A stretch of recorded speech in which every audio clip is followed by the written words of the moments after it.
నువ్వు ప్రశాంతంగా జీవించాలి అంటే ఎలా ఉండాలో తెలుసా? ఆకలి తీరాక ఆహారాన్ని, అవసరం తీరాక మనిషిని అస్సలు చులకనగా చూడొద్దు. ఎందుకంటే ఆకలి మళ్ళీ వేస్తుంది. అలానే అవసరం కూడా మళ్ళీ వస్తుంది అని నువ్వు తెలుసుకోవాలి. ఆడంబరాల కోసం చేసే అప్పు, ఆనందం కోసం చేసే తప్పు మానవ జీవితానికే పెనుముప్పు అని నువ్వు గ్రహించాలి. గుర్తుంచుకోండి, పాప పుణ్యాలంటే ఏంటో నాకు అస్సలు తెలియదు. కానీ నేను నమ్మింది ఒక్కటే. మన వల్ల ఒకరు బాధపడితే అది పాపం. ఒకరి సంతోషానికి మనం కారణమైతే అదే పుణ్యమని మనం గ్రహించాలి. తెలుసుకోండి. 10 ఆకుల్లో ఉన్న పదార్థాలను చూసేవాడు తన ఆకులో ఉన్న పదార్థాన్ని ప్రశాంతంగా తినలేడు. 10 ఇళ్లల్లో జరిగే గొడవలు వినాలనుకునే వాళ్ళు తన ఇంట్లో మనశ్శాంతిగా అస్సలు నిద్రపోలేరు. నిజమే కదా? నీ ప్రతిబింబం స్పష్టత నువ్వు చూసే అద్దం మీద ఆధారపడి ఉంటుంది. అదే నీ భవిష్యత్తు స్పష్టత నీ ఆలోచన విధానం మీద ఆధారపడి ఉంటుంది. గుర్తుంచుకో. నువ్వు ప్రశాంతంగా జీవించాలి అంటే ఇతరులలో లోపాలను వెతకకుండా ఉంటే చాలు.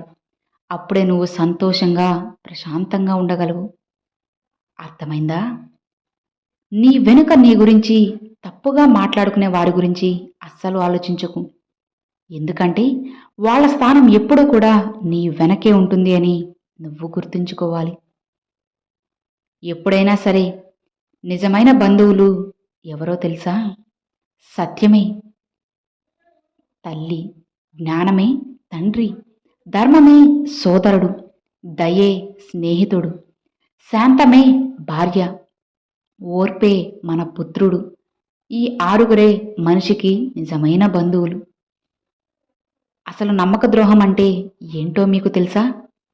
నువ్వు కళ్ళు మూసుకొని ఎవరినైతే గట్టిగా నమ్ముతావో వాళ్ళే నువ్వు కలలో కూడా ఊహించినంత దెబ్బ కొట్టి వెళ్తారు.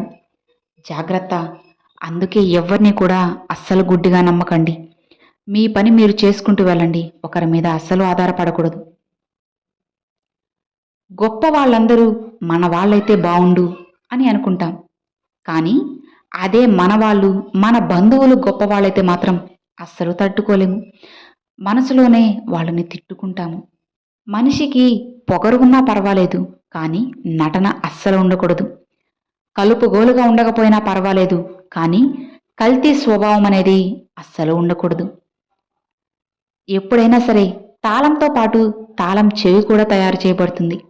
ఒకటి లేకపోతే రెండోది అస్సలు తయారు చేయబడదు.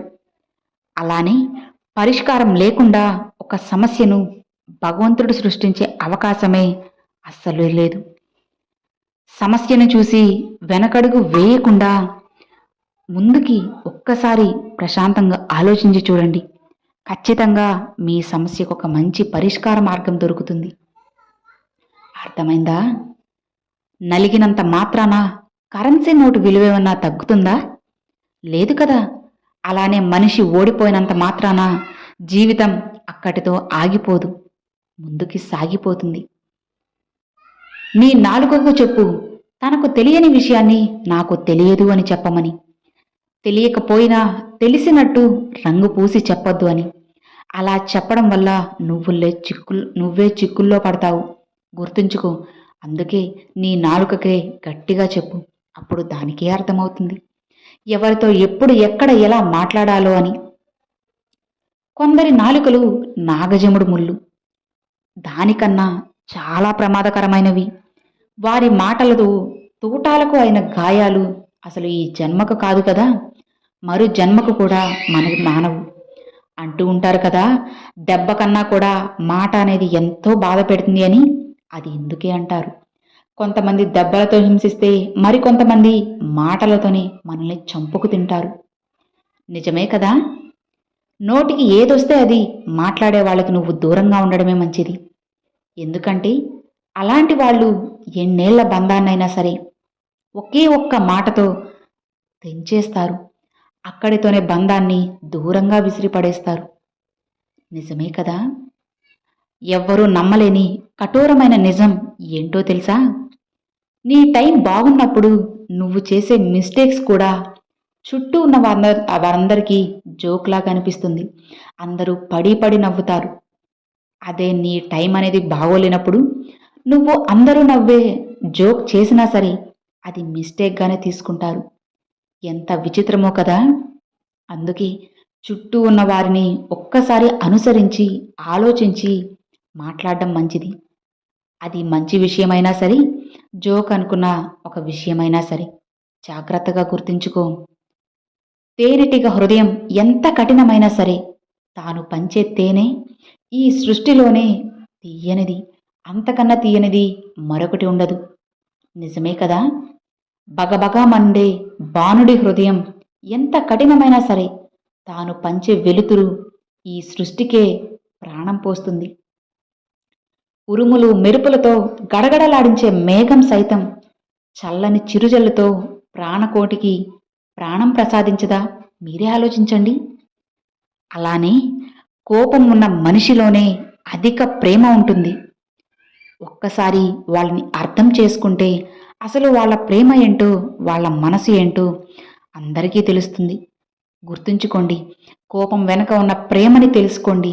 ఆ ప్రేమని అర్థం చేసుకున్నట్లయితే జీవితం ఎంతో సంతోషంగా, ఆనందంగా ఉంటుంది. అర్థమైందా? మీకు ఒక జీవిత రహస్యాన్ని చెబుతాను వినండి.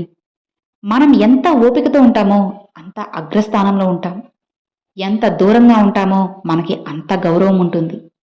ఇతరులపై ఎంత తక్కువ ప్రేమను చూపుతామో మనకి అంత ప్రశాంతంగా ఉంటుంది. మనశ్శాంతి అనిపిస్తుంది. ఇక దేనిపైనైనా సరే ఎంత తక్కువగా ఆశపడతామో అంత ప్రశాంతత. నిజమే కదా! ఎంత తక్కువ మాట్లాడతామో అంత విలువ ఉంటుంది. ఇవన్నీ ఎవ్వరూ నమ్మలేని జీవిత రహస్యాలు. ఒక్కసారి ఆలోచించి చూడండి. మీకే అర్థమవుతుంది. నిజమే కదా! ఎప్పుడైతే మనం ఒక దాని మీద ఆశపడడం తగ్గిస్తామో అప్పటి నుంచే ప్రశాంతంగా ఉండగలము. ఎప్పుడైతే ఇతరులలో లొడలొడ మాట్లాడకుండా ఆగి ఆలోచించి మాట్లాడతామో అప్పుడే మనకి, మన మాటకి ఒక విలువ ఉంటుంది. ఒక్కసారి ఆలోచించండి. ఆలోచించడం ఏంటి? మీ చుట్టూ జరిగే వాళ్ళని ఒక్కసారి చూడండి. మీకే తెలుస్తుంది.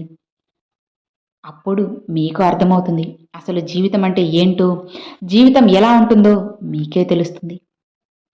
ఎప్పుడైనా సరే ఏదో గూట్లో గుబలా బ్రతికేద్దాంలే, అందరూ ఉంటున్నారు కదా మనం కూడా బ్రతుకుదాంలే అని ఎప్పుడూ కూడా పొరపాటును కూడా అనుకోవద్దు. ఎప్పుడైనా కష్టాల్లో ఉన్నా సరే గుహలో ఉన్న సింహంలా బ్రతకాలి. అప్పుడే మీ జీవితం ఎంతో అద్భుతంగా, ఆనందంగా ఉంటుంది. అర్థమైంది కదా! Thanks for watching friends.